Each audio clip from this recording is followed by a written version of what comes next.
What I found interesting is that it is set in the 50s, yet it's extremely relevant today. And that's disturbing. Well, I think that George wanted, there's this idea of this ideal time, in America in particular, where everybody had a shot, everybody had a house, everybody seemed to have a bright future. And of course, we know, looking back, that that wasn't the truth about the 1950s, that it wasn't a time that was particularly egalitarian. It was maybe only a good time for white men.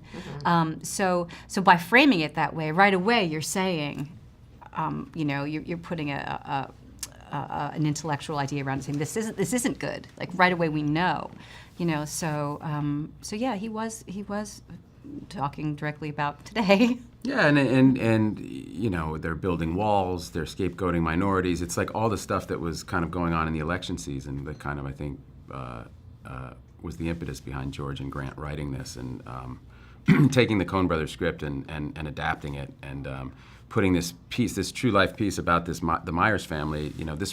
This happened in Pennsillvania, in Levittown, Pennsylvania. This African American family moved in to an all-white neighborhood, and within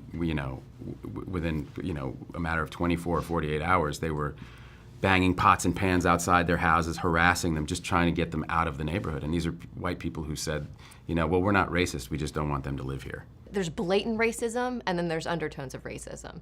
But as parents, what kind of advice are you going to tell your kids? What are you going to show them? How are you going to explain things in the world that they're seeing on TV right now? That's a great question.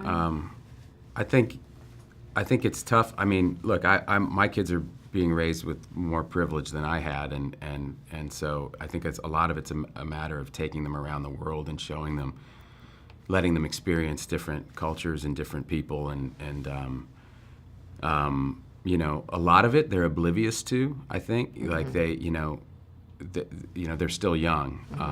My three youngest are still pretty young, and my 11-year-olds were having those conversations. But to the younger two, it's the concept is kind of foreign to them right now. They're kind of blissfully oblivious to it.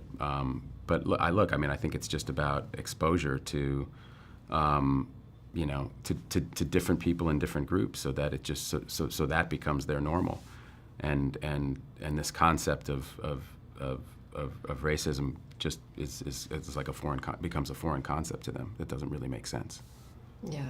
And your daughter's a little bit older. My son too. My son is 19. He's in college. So he's interacting in the world in a much more adult way, and so he's making decisions based on people he knows and seeing how